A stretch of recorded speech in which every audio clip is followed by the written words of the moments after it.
விசுவாசம் என்கிறது அன்பினாலே கிரியை செய்கிற ஒன்று.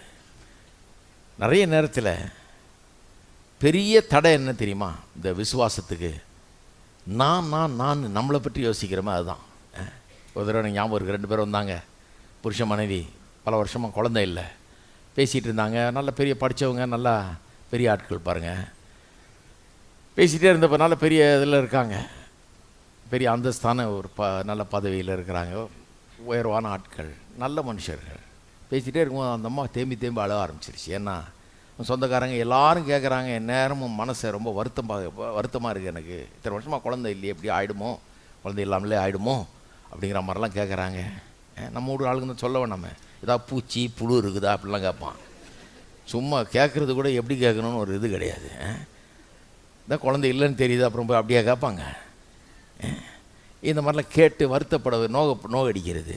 அது அந்த அம்மா ரொம்ப பாவம். அந்த அம்மா மனுஷர்கள் தானே, அது ரொம்ப வருத்தமாக எடுத்துக்கிட்டு தேம்பி அழுது பாருங்கள். நல்லா படித்த ஒரு லேடி அழுதுறேன். எனக்கே ஒரு மாதிரி ஆயிடுச்சு, என்ன சொல்கிறதுனே தெரியல எனக்கு. அப்போ திடீர்னு ஆண்டவர் எனக்குள்ளே ஏவுறார் இப்படி சொல்கிறதுக்கு. நான் அந்த அம்மாட்ட சொன்னேன், அம்மா, அந்த அம்மா என்ன சொல்கிறாங்க, எல்லாருக்கும் குழந்தை இருக்குது எங்கள் வீட்டில், அவருக்கு இருக்குது, இவரு இருக்குது, இவருக்கு, அந்த மாதிரி ஆளுகளுக்கெல்லாம் இருக்குது, எனக்கு தான் இல்லை, எங்களுக்கு தான் இல்லையாக்கும் அப்படின்னு. நான் சொன்னேன், அம்மா கவனிங்க, இனிமே எனக்கு இல்லை எல்லாருக்கும் இருக்குது, எனக்கு இல்லையேன்னு இந்த நான்றதை அகற்றுங்க. அதுதான் விசுவாசத்துக்கே தடையாக இருக்குது, அதை அகற்றிடுங்க. வேதம் சொல்லுது, நீங்கள் கர்த்தருக்காக பிள்ளைகளை பெறுறீங்கன்னு.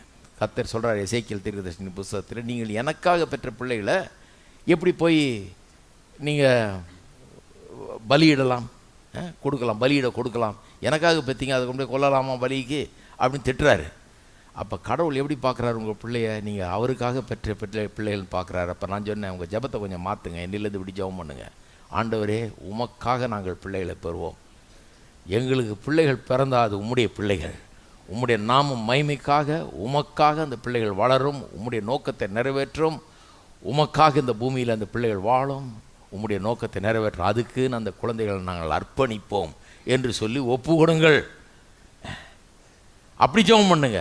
நீங்கள் கர்த்தருக்காக பிள்ளைகளை பெறுவீங்க, அதனால் பயப்படாதீங்க. கர்த்தருக்காக நான் பிள்ளைகளை பெற வேணும், அதை சொல்லுங்கள் டெய்லி. ஆண்டவரே, உம்முடைய மகிமைக்காக, எல்லாரும் கண்டு ஆச்சரியப்படத்தக்கதாக, எல்லாரும் முன்னாலும் நீர் மகிமைப்படும்படியாக, என்னுடைய சந்ததியின் மூலமாக உம்முடைய நாமம் விளங்கும்படியாக நான் உமக்காக பிள்ளைகளை பெறுவேன், எனக்காக இல்லை உமக்காக அப்படின்னு சொல்லி ஜெபம் பண்ணுங்க.